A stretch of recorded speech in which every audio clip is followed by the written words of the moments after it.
noite a todos. Estou aqui tendo a oportunidade de retornar a casa. Estive aqui semana passada pela primeira vez. Fiquei muito feliz em poder aqui estar e hoje estou novamente junto com cada um de vocês. É uma grande alegria para mim poder aqui estar. E principalmente tendo a oportunidade de falarmos sobre a imortalidade da alma.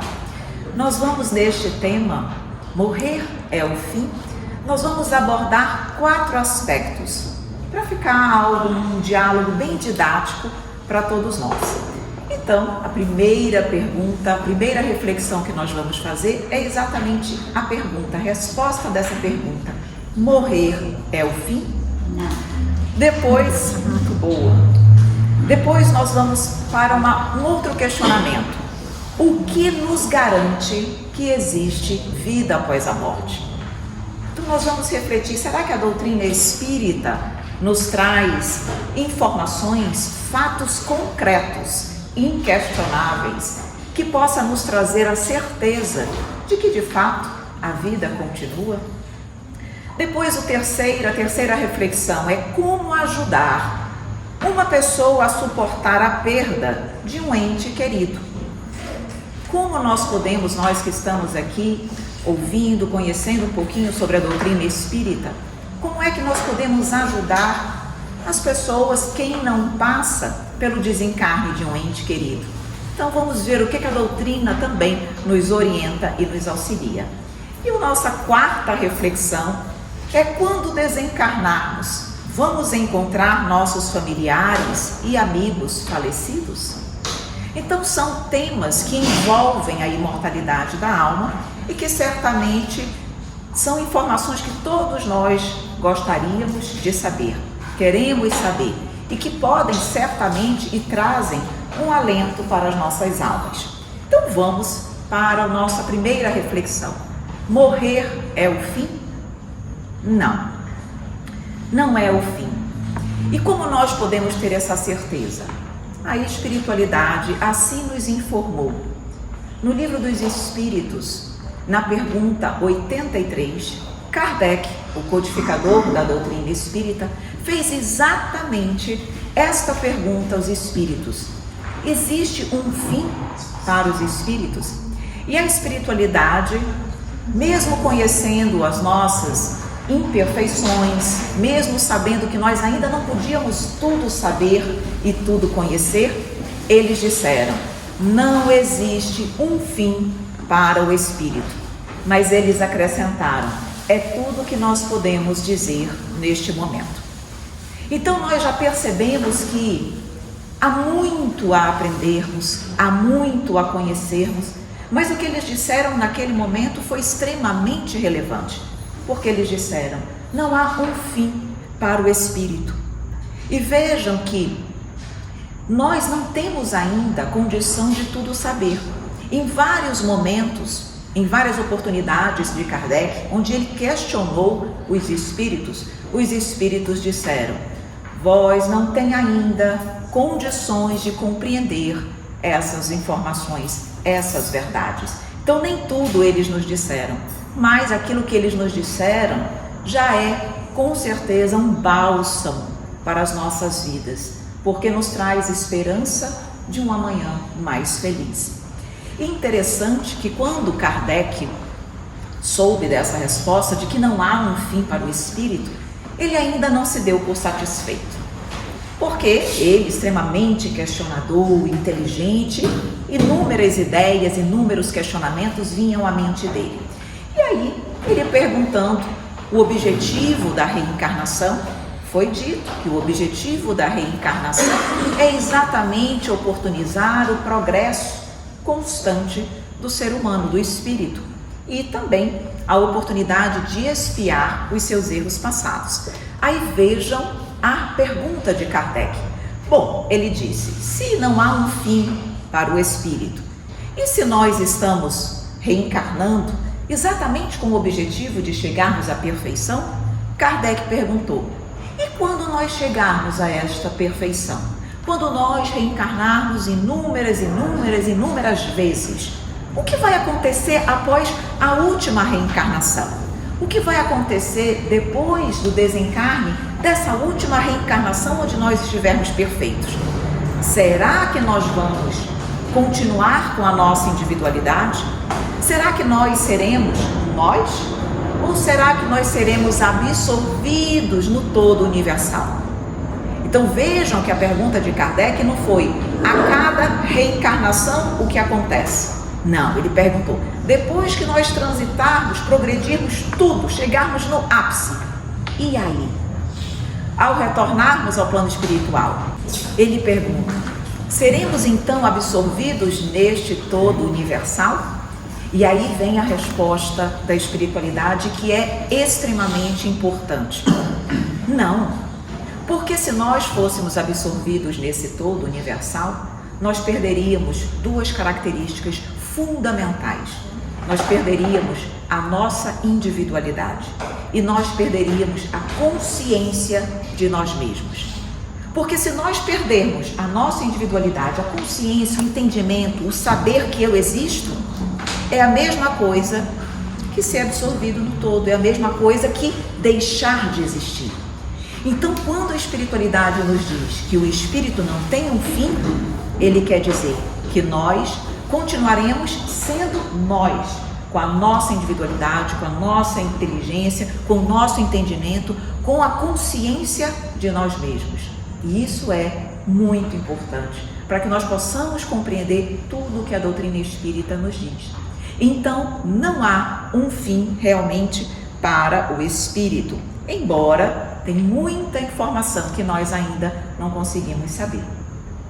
Se nós sabemos que não há um fim, isso a doutrina espírita nos ensina.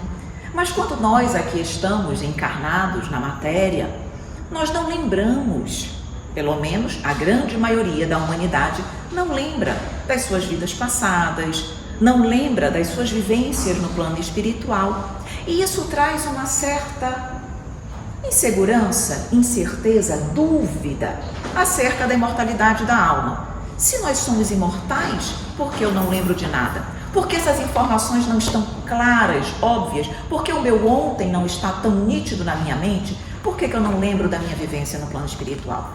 A imortalidade da alma faz sentido, mas se houvesse fatos concretos no mundo material que me atestassem a imortalidade da alma, seria mais fácil. E será que não existem? Existem. E nós adentramos agora, então, no nosso segundo questionamento.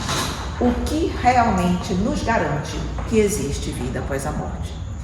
E nós vamos trazer exatamente para vocês 11 fatos, 11 observações, 11 realidades do nosso dia a dia que nos provam que existe vida após a morte. Existem outras, mas nós conseguimos trazer aqui algumas. Mas antes de adentrar nos fatos, desses 11 fatos, eu vou dizer uma característica que é muito relevante para essa dificuldade de acreditarmos, para essa dúvida que ainda nos acompanha.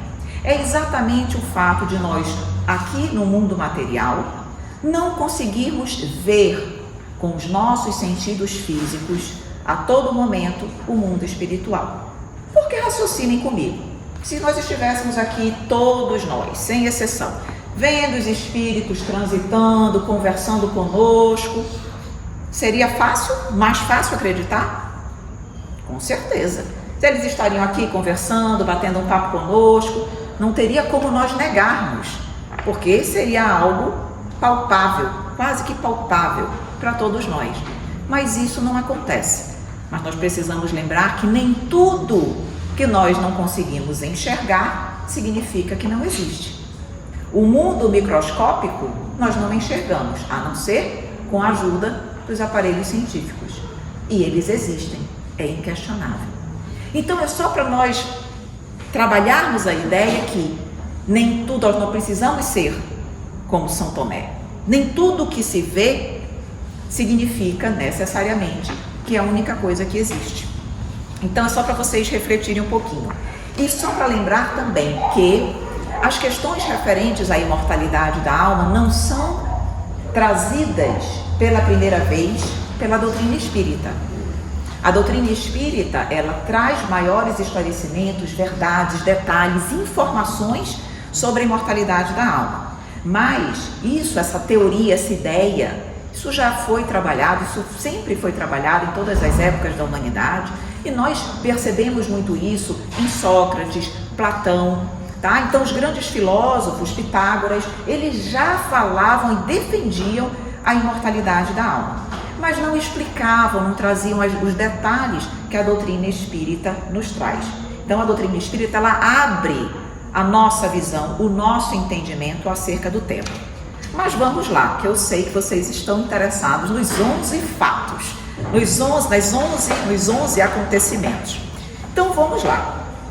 Primeiro que eu coloco, nós colocamos, a doutrina espírita coloca, os fenômenos que a doutrina espírita chama de exteriorização da alma.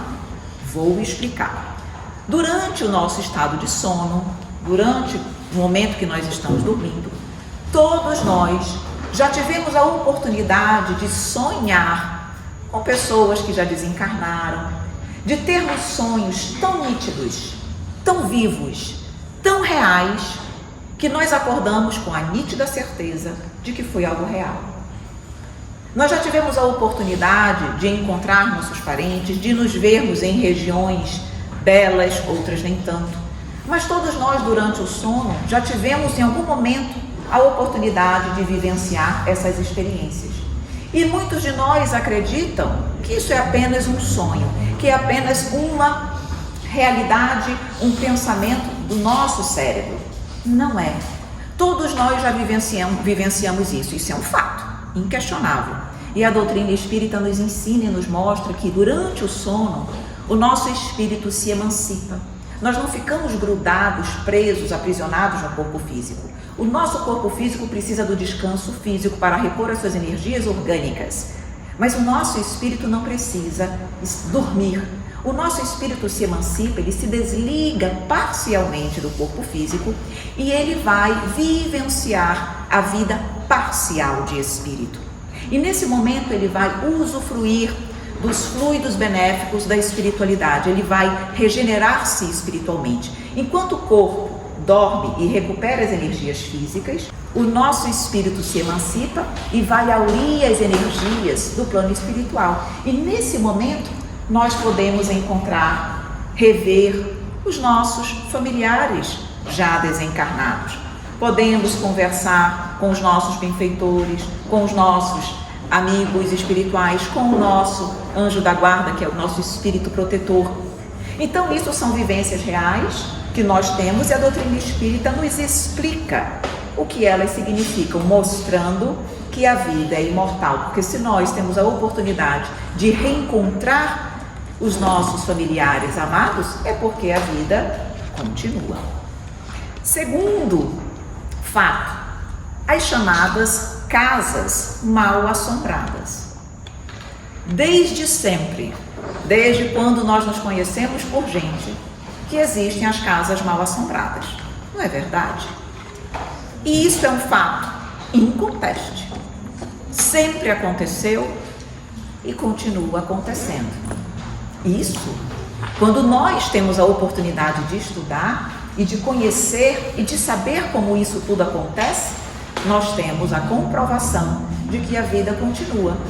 Quando estudamos a doutrina espírita, percebemos e identificamos que as casas mal assombradas decorrem da mediunidade de efeitos físicos, onde há um médium que doa um fluido chamado ectoplasma e que através desse fluido os espíritos conseguem realizar esses fenômenos, transporte de objetos, batidas, barulhos, arranhões, levitações.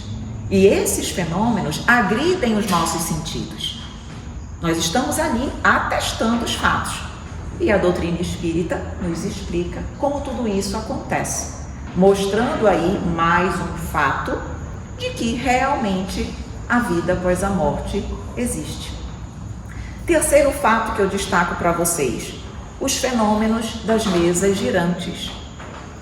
As pessoas que estão chegando na doutrina iniciam algum estudo na casa e começam a identificar a história do Espiritismo, como o Espiritismo começou, vai estudar os fenômenos das mesas girantes, onde, na Europa do século XIX, especialmente em Paris, mas em toda a Europa isso aconteceu, as mesas começavam a girar, a levantar do solo, as pessoas ficavam de mãos dadas ou apoiando apenas os dedos na mesa e a mesa levantava, às vezes subia até o teto, descia, e mais, as mesas respondiam perguntas.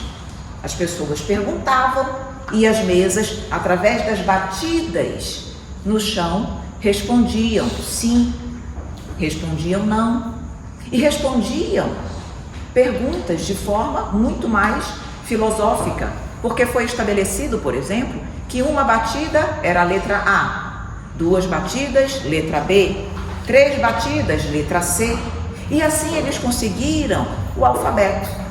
E através das batidas as mesas iam respondendo. E as mesas disseram que, na verdade, ali havia o que eles chamavam de espírito gênio, que era uma força inteligente que respondia através das mesas. E isso é um fato. Podem pesquisar. Fenômeno das mesas girantes. Aconteceu em toda a Europa. É um fato, inconteste. E quando nós temos a oportunidade de estudar, nós vamos entender sobre a imortalidade da alma. Temos ainda a manifestação dos espíritos pela escrita. Nosso quarto ponto, as psicografias. Todos nós já temos a oportunidade, ou já tivemos a oportunidade, de ler, por exemplo, um livro psicografado de Chico Xavier, de Divaldo Pereira Franco, Ivone Pereira do Amaral, enfim, inúmeros livros. Esses livros foram trazidos pelo plano espiritual. Está ali, é algo inconteste também. Chico Xavier escreveu quase 500 livros, mais de 400 livros. Muitos daqueles com uma informação muito além da sua capacidade intelectual. Chico sozinho não seria capaz de escrever aquelas informações.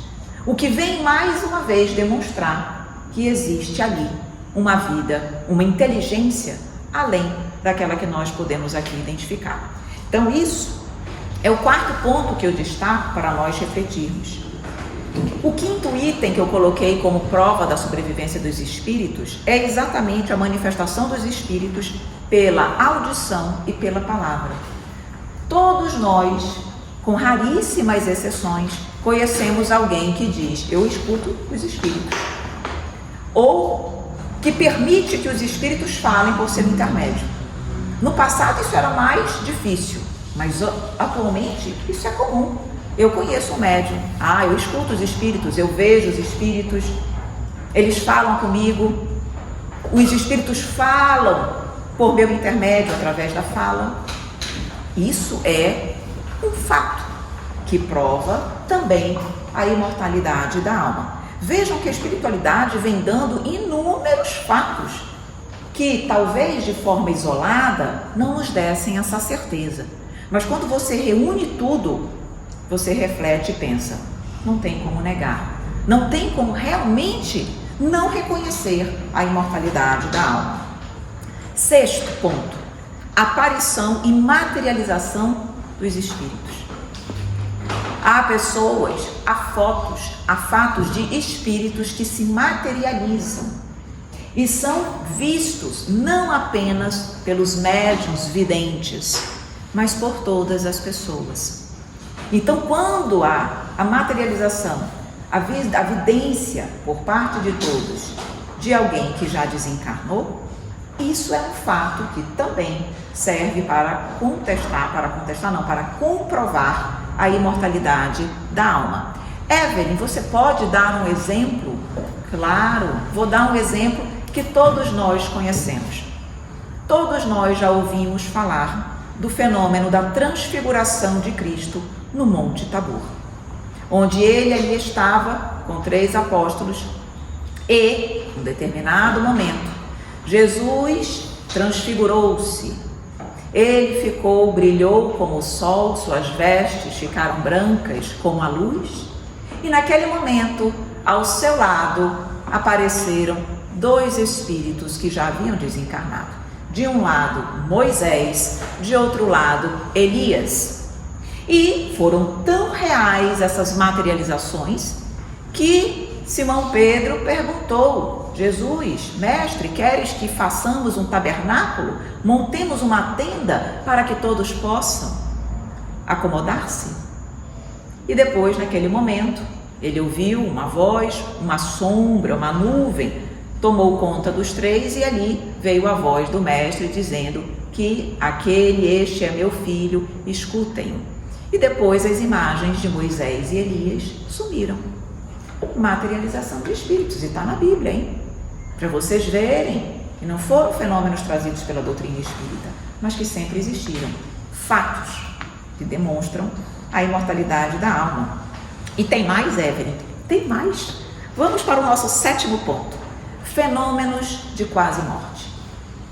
Todos nós também já ouvimos falar de pessoas que muitas vezes em estado de coma ou próximo da morte tiveram acesso, visualizaram parentes que já desencarnaram, um túnel, uma luz, viram ambientes diferentes e que fizeram toda a diferença nas suas vidas quando eles puderam retornar. Alguns retornam com a permissão divina exatamente para darem o seu testemunho, falarem à humanidade daquilo que vivenciaram, como uma forma de levar esperança à humanidade, para que nós pudéssemos sair da nossa incredulidade e pudéssemos confiar e acreditar que a vida após a morte de fato existe.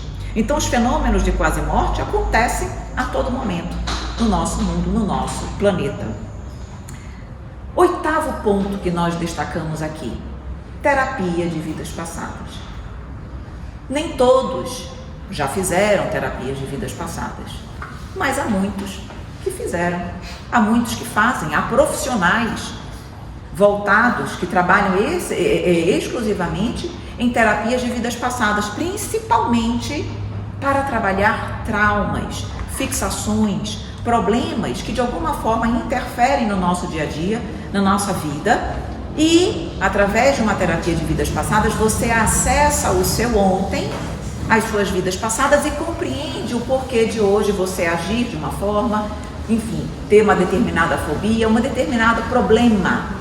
Então a terapia de vidas passadas demonstra também a imortalidade da alma, porque se hoje eu aqui estou, mas eu tenho a oportunidade de acessar e de perceber o que eu fui, o que eu fiz e as outras vidas que eu vivenciei, eu estou comprovando que a vida não acaba com a morte, porque em algum momento eu já morri, entre aspas, nós sabemos que ninguém morre, só há vida, mas enfim, em algum momento eu já perdi o meu corpo físico e agora estou em um novo.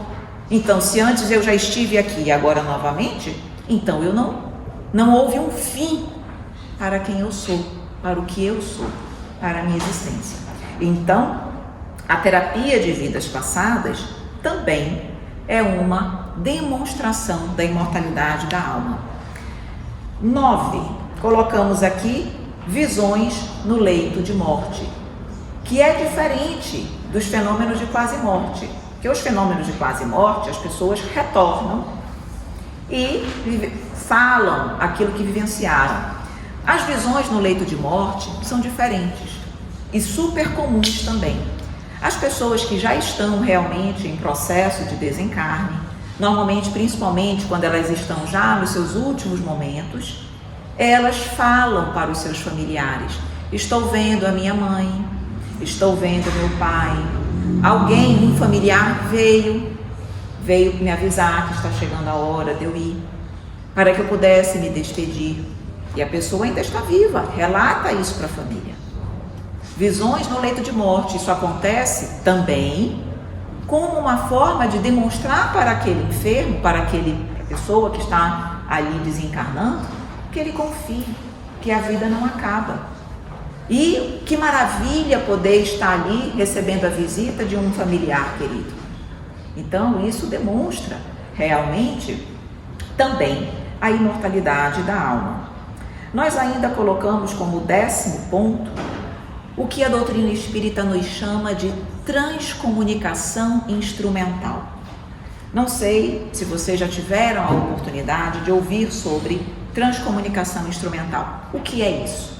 É a comunicação dos espíritos através de equipamentos eletrônicos, através de um telefone celular, através de um computador, através de um rádio.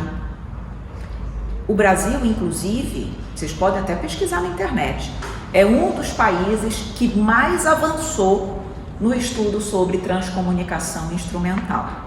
Há estudiosos hoje aqui no nosso país que, além de oportunizarem uma conversa telefônica com os nossos familiares, olhem que sensacional! Você está aqui e tem uma linha telefônica e você fala, você ouve a voz do seu ente familiar. Ou ainda, eles aparecem através dos computadores, eles podem ver a imagem de seus entes queridos no plano espiritual, ou seja, as fotos, as imagens deles lá surgem. Isso tudo através dos equipamentos eletrônicos. Então, esse fato, que existe também no mundo todo, é um fenômeno que vem a comprovar a imortalidade da alma. E eu coloquei aqui como o 11º ponto, embora eu já tenha de alguma forma falado sobre ele, exatamente os fenômenos que ocorreram e que são trazidos na Bíblia. Porque a Bíblia é uma fonte muito utilizada pela doutrina espírita. E se engana quem pensa que a doutrina espírita não tem também por base a Bíblia. Tem, só que a doutrina espírita tem uma análise, uma forma diferente de interpretar. Não interpreta simplesmente a mensagem óbvia, a letra, mas busca a mensagem espiritual. E ali dentro da Bíblia nós temos inúmeras situações onde também demonstra a imortalidade da alma. Eu falei da transfiguração do Tabor, mas nós podemos mencionar aqui o retorno do profeta Elias no corpo de João Batista, porque Jesus afirmou com todas as letras que João Batista era a reencarnação do profeta Elias. Se Elias, um profeta que já havia desencarnado há muito tempo, retorna agora como João Batista, é porque ele continuou vivo. Logo, o espírito não teve fim. Logo, a vida é imortal, o espírito é imortal. Então, na Bíblia, que nós também precisamos estudar, nos demonstra, e são fatos que aconteceram, nos demonstra a imortalidade da alma. E deixei para nós trabalharmos a imortalidade da alma, a prova, na cereja do bolo. É a cereja do bolo, está dentro ainda do 11º ponto. Falei dos fenômenos da Bíblia. Meus amores, qual o maior de todos? Jesus. Jesus venceu a morte.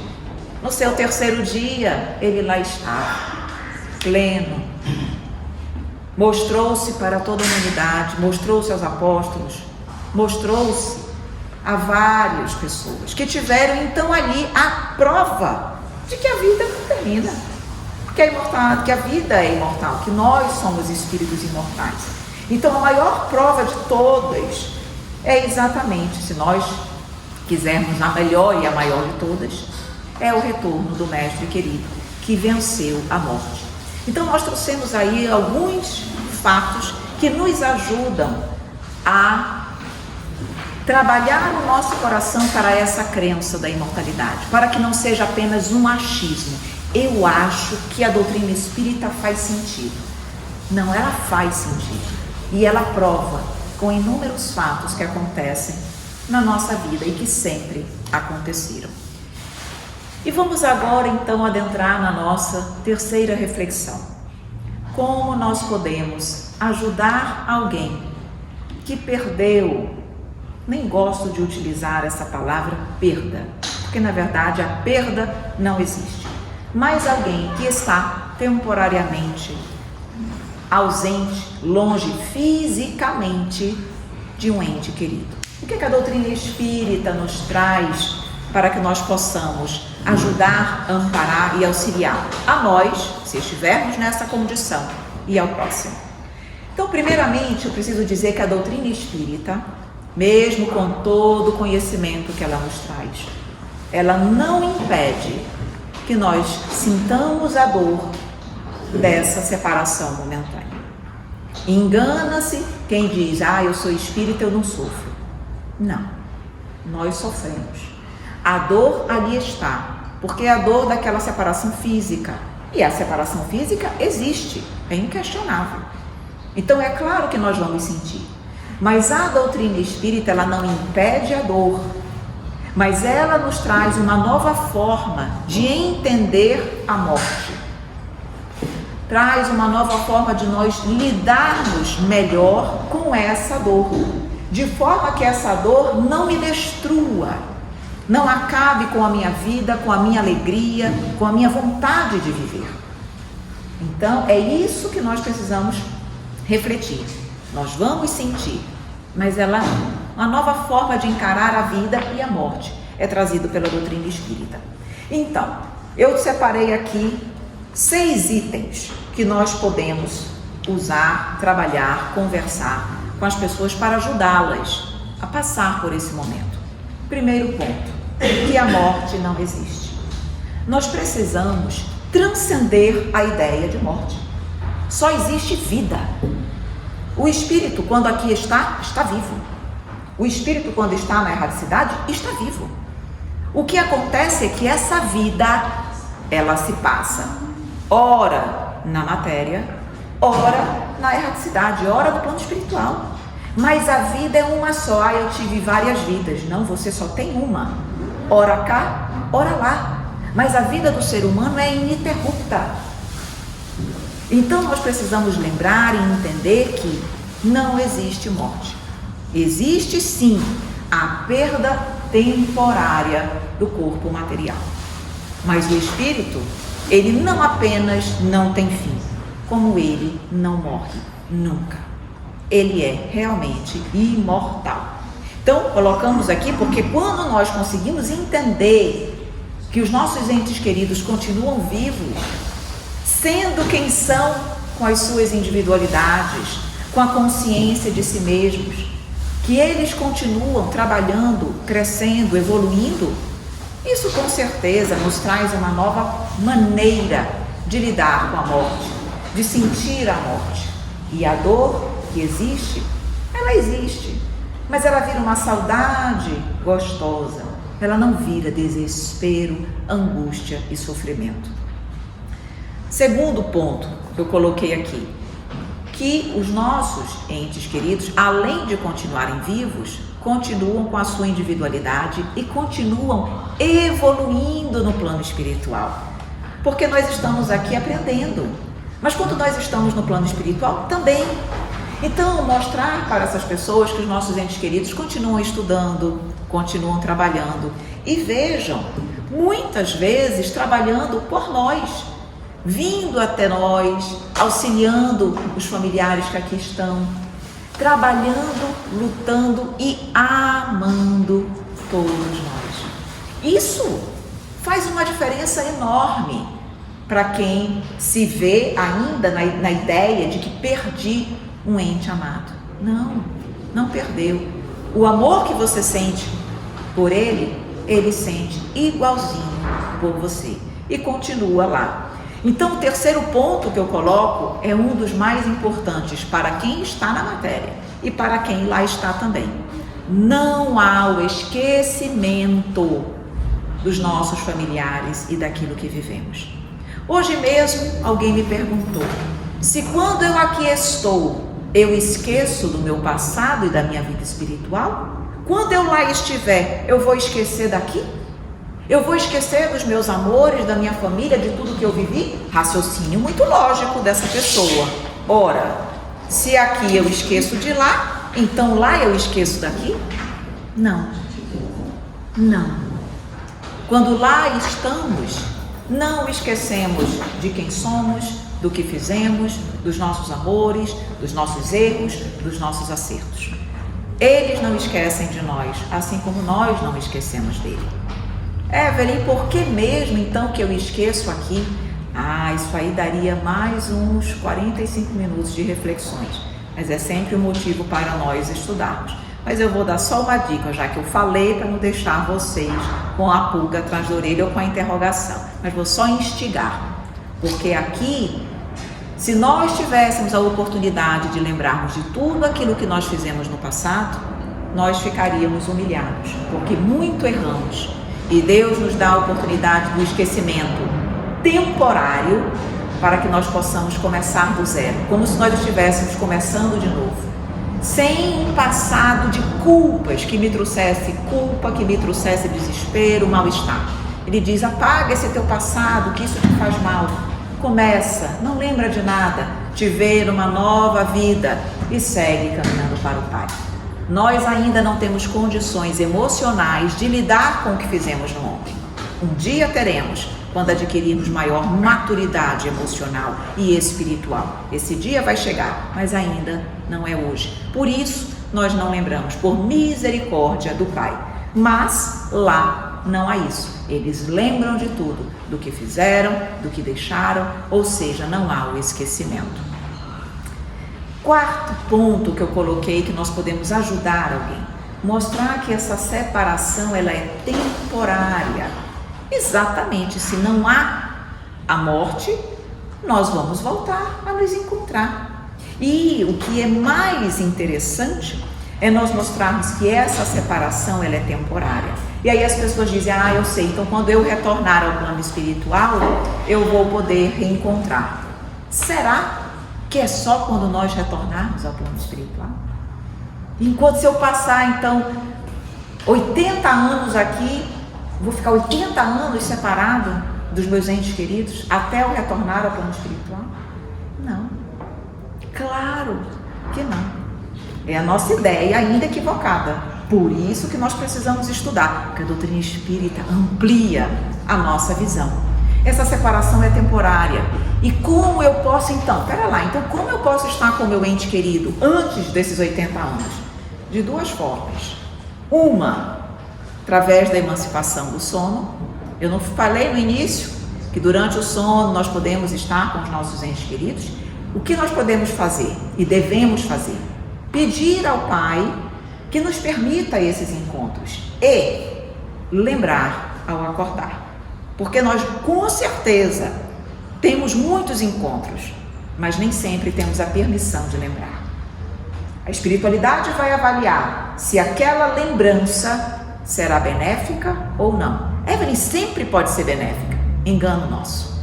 Muitas vezes o estar e o lembrar, quando a pessoa acorda, ela fica tão mais triste porque ela lembrou e não está com a pessoa, que aquilo muitas vezes pode trazer um processo depressivo e de tristeza pior. Então a espiritualidade permite o encontro, mas não permite a lembrança. Então nós precisamos estar bem emocionalmente para lembrar, porque senão nós não vamos ter a permissão. Mas vamos orar, vamos pedir ao Pai para nós encontrarmos, podermos conversar, podermos nos abraçar e lembrarmos desse encontro. Isso é um encontro real, antes dos 80 anos.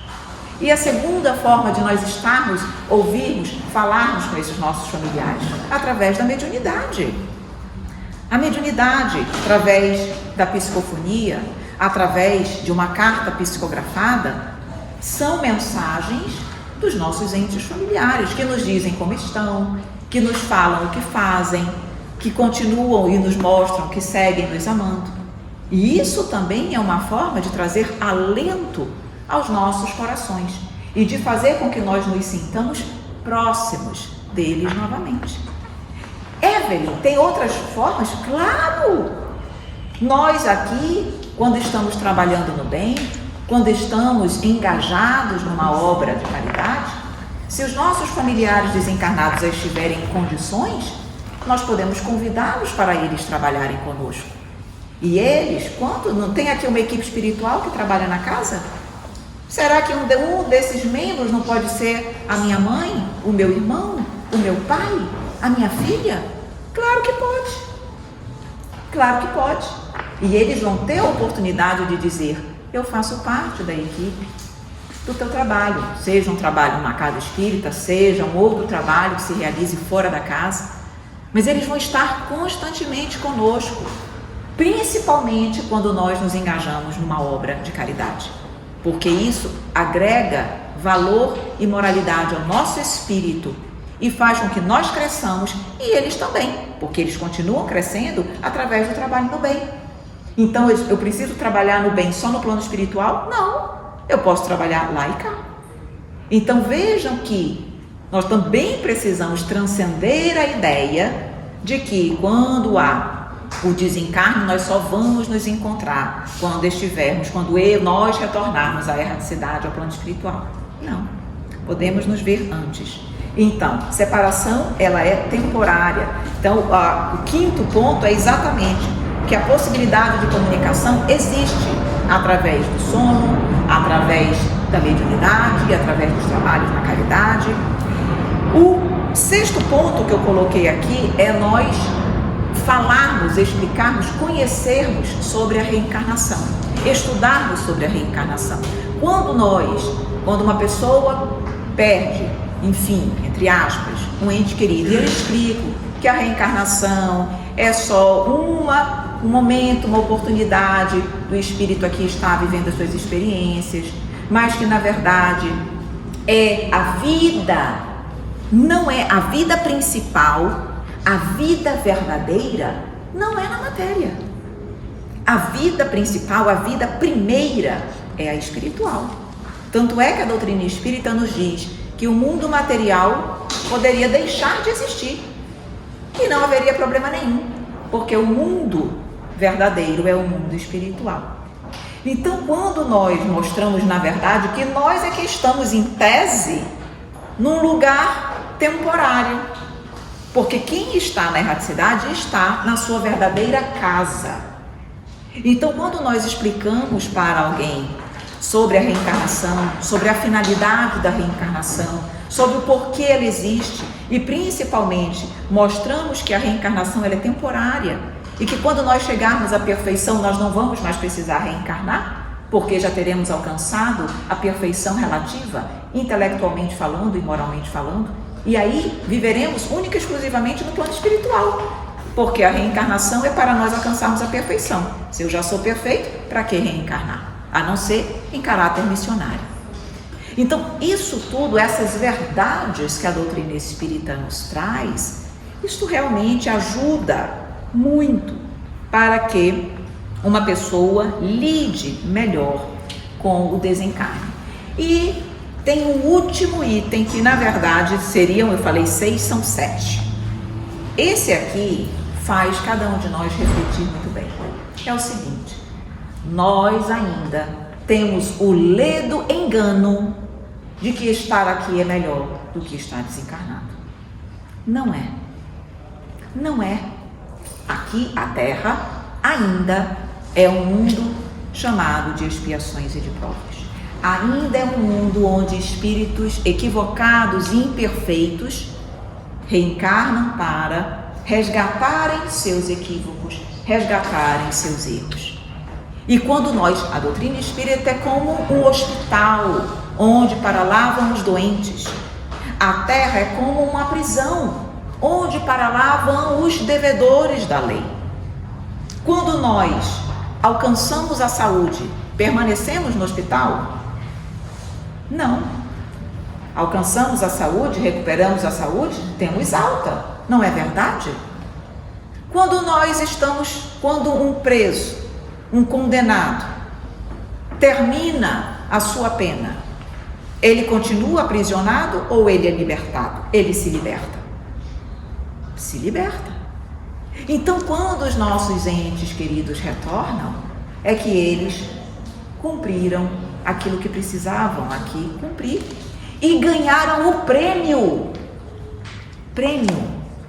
de voltarem ao plano espiritual.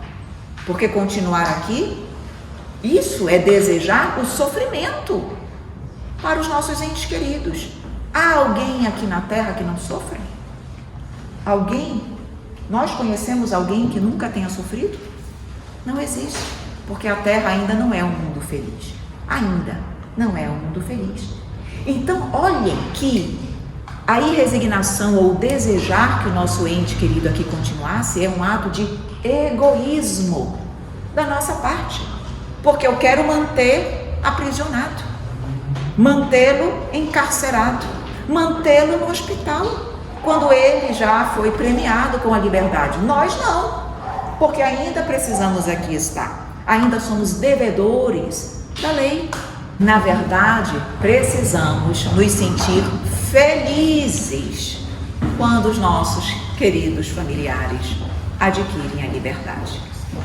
Então percebam como a forma de ver e de interpretar e de conhecer sobre a morte, sobre a vida na Terra, faz uma diferença imensa no processo de entendimento e de melhor lidar com a morte. Agora, eu não posso deixar de abordar um aspecto muito importante, que é a forma como nós lidamos também com a morte. Em que sentido?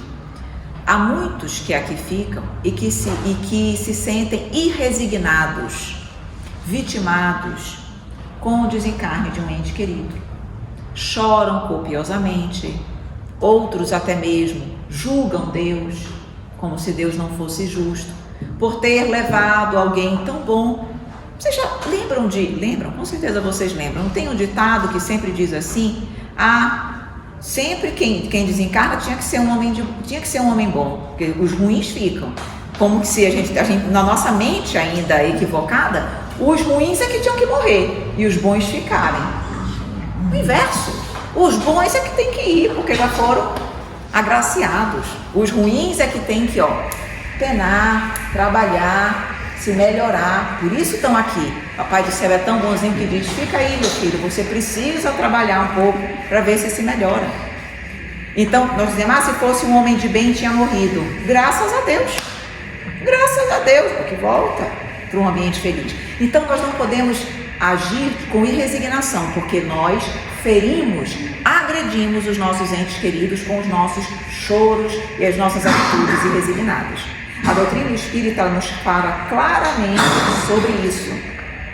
Na pergunta 936 de O Livro dos Espíritos.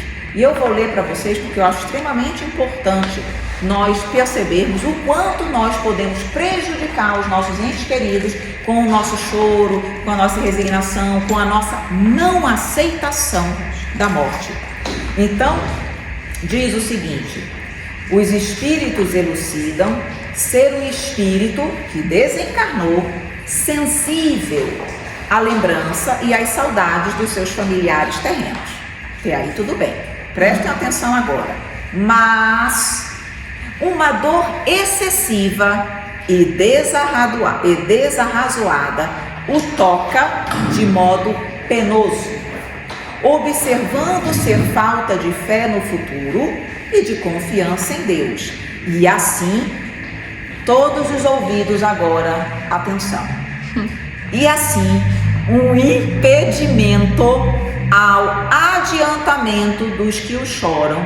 E agora, a reunião com estes. Vou ler de novo e vou explicar.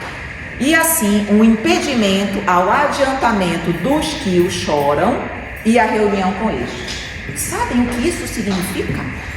Diz o seguinte: quando nós choramos irresignados, com uma dor desarrazoada, isso impede a minha evolução. Nós que aqui estamos, através desse nosso comportamento, nós estamos diminuindo, dificultando a nossa própria evolução. Agora, o segundo ponto é o que mais tem que chacoalhar a humanidade. E é um impedimento à reunião com eles. Significa, quanto mais nós chorarmos com dores desarrazoadas, menos ou mais longe estará o encontro nosso com os nossos entes queridos. Eu não disse que nós podemos nos encontrar através da mediunidade, através do sono, não falei? Quem fica chorando, se sentindo vitimado, dizendo que Deus é injusto, não confiando no Pai, vai ter o merecimento de encontrar no plano durante o desdobramento pelo sono? Negativo. Porque Deus não vai premiar aqueles que estão numa condição de falta de fé e de resignação perante o Pai. Não sou eu que estou dizendo. Está aqui. Impedimento ao adiantamento dos que o choram, ou seja, de quem está aqui, e a reunião com estes. Então, um encontro que poderia dar-se logo na sequência, e eu poderia logo estar me encontrando com o meu ente familiar, pela forma como nós agimos aqui, nós estamos retardando este encontro. Senhor, deixa eu encontrar com o meu familiar. Mas Deus é injusto, não devia ter levado meu filho. Posso pedir, não vou encontrar. Então vejam que é muito mais sério aquilo que nós falamos, agimos e a forma como nós pensamos e nos posicionamos diante da morte do que nós pensamos. Por isso que a doutrina espírita ela é tão espetacular, porque ela realmente nos elucida, nos tira a cegueira ao qual nós durante tanto tempo nos encontramos. Mas nosso tempo está acabando e eu preciso finalizar. Se deixasse, eu ficava aqui até amanhã. Mas vamos lá. A última pergunta. Ao desencarnar, encontraremos nossos familiares e amigos falecidos? A doutrina espírita, na questão 289 de O Livro dos Espíritos, diz que sim, é plenamente possível e acontece ao retornarmos ao plano espiritual, sermos recebidos pelos nossos entes que já desencarnaram e que se encontram numa condição boa, mentalmente falando, espiritualmente falando, para irem receber os familiares. Mas que isso também decorre de merecimento. Diz também na pergunta, se nós temos uma vida aqui contrária às leis de Deus, faço o mal, vivo o mal, pratico o mal, vibro o mal e penso o mal, o erro, os vícios, quando nós desencarnamos, nós seremos atraídos magneticamente para onde nós vibramos e pensamos.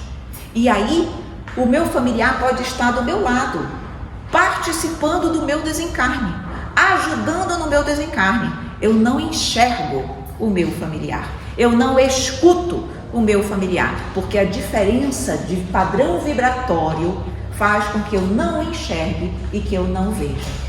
Então, para que eu possa ver, perceber, sentir os nossos familiares que vêm nos receber, eu preciso estar em sintonia vibratória e moral para com eles. Por isso também a necessidade de nós trabalharmos continuamente pelo nosso progresso, pela nossa espiritualização. Quanto mais próximo de Deus, mais credibilidade, créditos, bênçãos perante o Pai eu terei. Posso até desencarnar melhor do que aquele ente familiar que já desencarnou. É possível também. Eu estar melhor do que quem desencarnou antes de mim. Mas se eu estiver melhor, eu vou encontrá-lo para ajudá-lo, para ampará-lo. Então o encontro sempre se dá para aquele que está mais evoluído. Para aquele que está menos evoluído, a espiritualidade vai avaliar ali merecimento, necessidade e uma infinidade de fatores. Mas esse encontro, claro que ele é possível, mas nós precisamos fazer por merecer. Meus queridos amigos, nós tivemos a oportunidade de refletir vários pontos que eu considerei importantes que pudessem nos ajudar a acreditar, a confiar na imortalidade da alma, nesse presente que o Papai do Céu nos ofertou. E eu finalizo com uma poesia. Sempre gosto de finalizar as nossas reflexões com uma poesia que traga uma mensagem final daquilo que nós conversamos. E se nós estamos falando sobre imortalidade da alma, a poesia que nós escrevemos se intitula Imortalidade da Alma. E diz assim: o espírito não tem fim, é imortal, segue vivo no plano espiritual, conserva a inteligência e a moral, sua individualidade permanece total. Mesmo chegando o espírito à perfeição, segue vivo e consciente de sua missão, trabalhando na grande obra da criação, sendo o amor o alimento do coração. Mas se a dúvida ainda preocupa o ser, querendo provas de a imortalidade obter, existem inúmeras que te ajudam a crer, mesmo sem o plano espiritual perceber. Os sentidos físicos são importantes, mas nem sempre determinantes. O mundo microscópico é abundante, e não perceptível por nós habitantes. Fenômenos como a emancipação da alma e o contato dos espíritos pela mediunidade auxiliam o homem a encontrar a calma e a crer na verdadeira imortalidade. Os fenômenos de quase-morte também fortalecem a crença na vida do além. Da ignorância não se precisa ser refém. A verdade com o Espiritismo se obtém. A morte de familiares e seres amados não deve estimular homens revoltados. A morte precisa ser bem compreendida, é libertação do espírito, retorno à vida. A dor da separação temporária é justa, mas ao homem que crê, não assusta. Encontros espirituais são possíveis, proporcionando alegrias incríveis. Elevemo-nos acima do terra a terra. O mal, muitas vezes, o bem descerra. Com o Espiritismo, não mais solidão. A imortalidade da alma, tenhamos gratidão. Muito obrigada.